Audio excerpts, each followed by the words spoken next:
ضد آفتاب زدم از پوستم مراقبت کنم، بعد این شکلی شد. سلام بچه ها، من نازنینم و اینجا ادورابیله.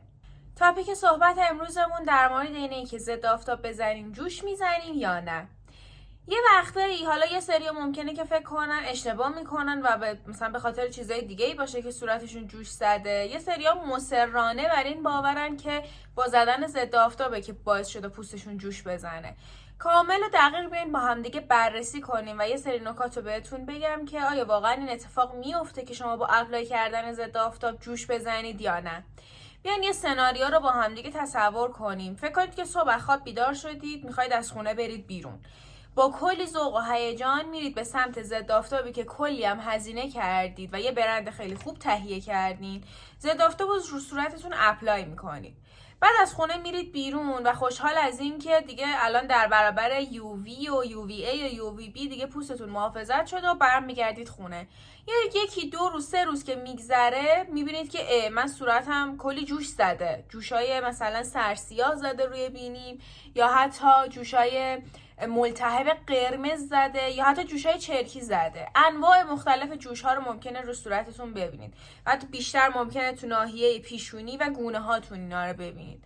جوشای سرسیاه هم که خب روی بینی میزنن و پیش خودتون بگید که خب من هیچ چیز دیگه استفاده نکردم، تغذیه‌ام هم که تغییر نکرده، پس قطعاً به خاطر ضد آفتابه که جوش زدم.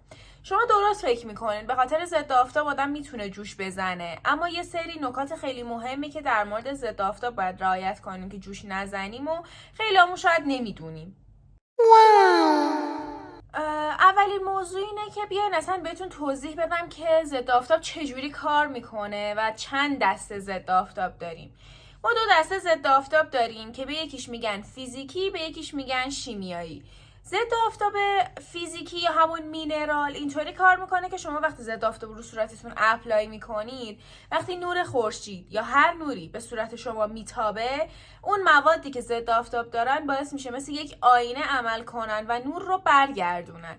اما ضد آفتاب شیمیایی به این شکل عمل میکنه که اون مواد ضد آفتاب وقتی رو پوست شما میشینن نور رو جذب میکنن و بعد تبدیلش میکنن به گرما، که حالا یه نکته خیلی مهمی هم در این مورد دوباره انتهای ویدیو بهتون میگم. این 2 دسته از ضد آفتاب ما داریم، اما یه چیزی که حالا باید بهش دقت کنید اینه که چه ضد آفتابیه، کدومی که از این ضد آفتابا مناسب پوست شماست.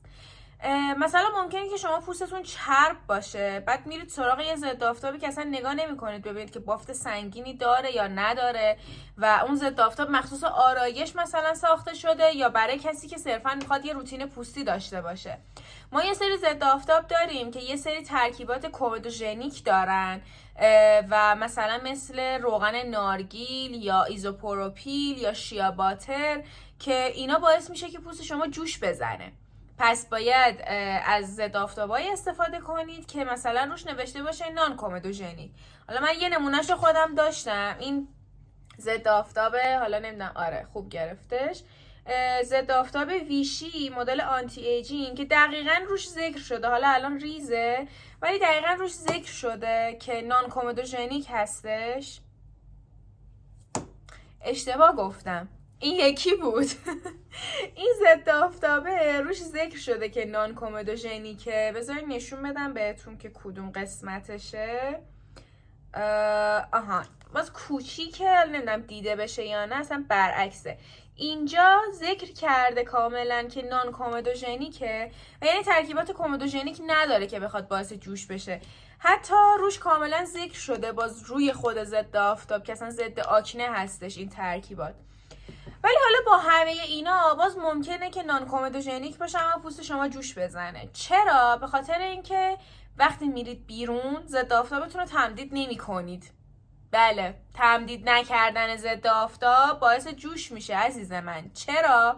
چون وقتی ضد آفتاب رو صورت شما چند ساعت میمونه و تمدید نمیشه، ممکنه که اون موادی که روی صورت شما مونده، مثلا شما فکر کنید یه سری از اون مواد جذب شدن، یه سریشون باقی موندن، قدرتشون کم میشه، زودتر اکسید میشن. وقتی زودتر اکسید میشن، اون مواد اکسید شده باعث میشه پوست شما دچار التهاب بشه. خب اون التهاب هم منجر به جوش میشه. پس شما حتما باید ضد آفتابتون رو وقتی میرین بیرون تمدید کنید. حالا بازم ممکنه یکی بیاد بگه که خب من ضد آفتابمو تمدیدم کردم، اما چرا باز جوش زدم؟ دلیلش اینه که پاک نکردی. شما وقتی میاین خونه حتما چه اون ضد آفتاب بر پایه آب باشه، چه بر پایه سیلیکون باشه، چه نمیدونم بافتش سنگین باشه، چه بافتش سبک باشه، چه مواد کومدوژنیک داشته باشه، چه نداشته باشه، عزیز من پوستتو آخر شب قبل از خواب باید پاک کنی. انقدرم خوب باید پاک کنی که هیچی رو پوستت باقی نمونه. یعنی دابل کلینزینگ بعد انجام بدی. اول با یک روغن پاک کننده، با یک روغن کلینزر پوستتو تمیز میکنی که اون مواد توی اون روغن حل بشن، سست بشن، از پوست جدا بشن. بعد با یه ژل شستشو کامل پوستتو تمیز کنی که دیگه هیچی روی پوستت باقی نمونه. بعد میگی من چرا مثلا جوش سرسیا زدم، چرا جوش زدم مثلا کلا؟ خب دلیلش اینه.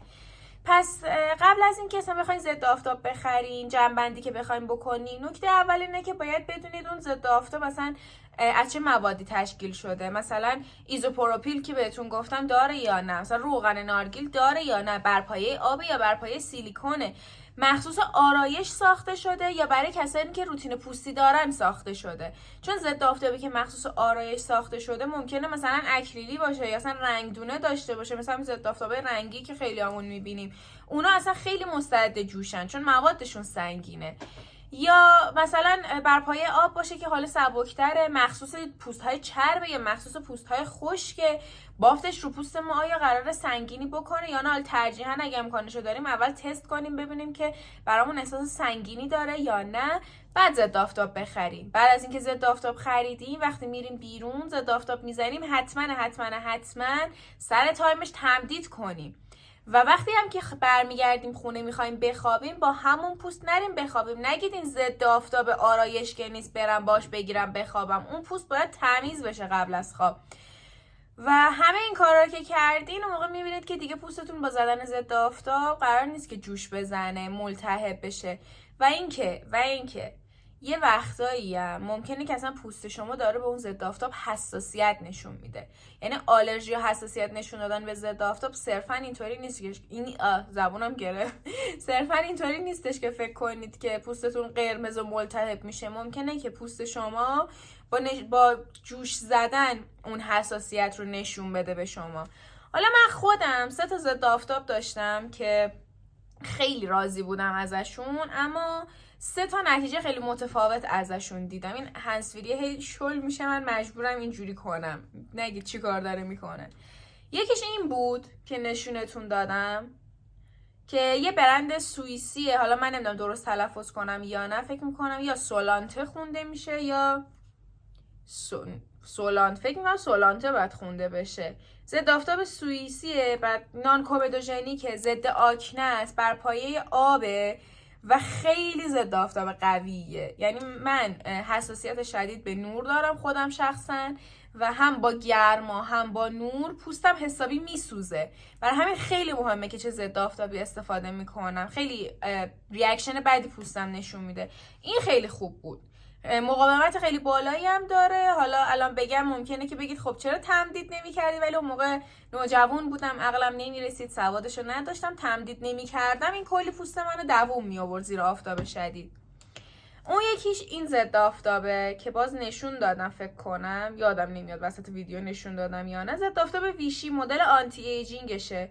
اینم خیلی بافت سبکی داره و اصلا باعث نشد پوست من جوش بزنه. من خودم پوستم چربه و زیر آرایشم به سادگی میشه ازش استفاده کرد و مینراله. چرا تاکید میکنم مینراله؟ چون بهتون گفتم ضد آفتابای شیمیایی وقتی میزنید روی پوست نور رو میگیرن تبدیل به گرما میکنن.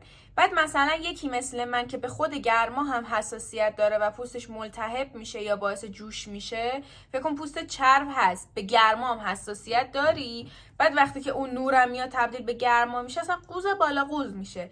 این مینراله، یعنی فیزیکیه، یعنی قراره مثل یک آینه عمل کنه. برای همین خیلی بافت سبکی داره. اصلا هم باعث نمیشه پوست من چرب تر بشه یا مثلا هی بیشتر عرق کنه. خیلی هم قویه. SPFش 50.